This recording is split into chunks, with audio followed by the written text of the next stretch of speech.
Inter services public relation के मुताबिक साबिक DG ISI lieutenant general retire Faiz Hamid को पाकिस्तान आर्मी एक्ट के तहत फील्ड जनरल कोर्ट मार्शल में 14 साल कैद बामुशक्कत की सजा सुना दी गई।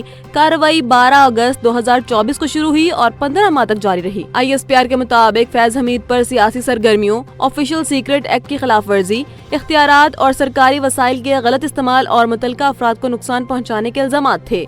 अदालत ने तमाम इल्जामात में उन्हें कसूरवार करार दिया और सजा का इत्तलाक 11 दिसंबर 2025 से शुरू होगा। फैज हमीद का नाम पहली बार 2017 के फैजाबाद धरने में सामने आया और 2019 में उन्हें सरबराह ISI मुकर्रर किया गया। उन पर सियासी मुदाखलत, हुकूमत मुखालिफ अनासिर के खिलाफ कार्रवाई और दीगर सियासी मामलात में असरअंदाजी के इल्जामात भी लगते रहे।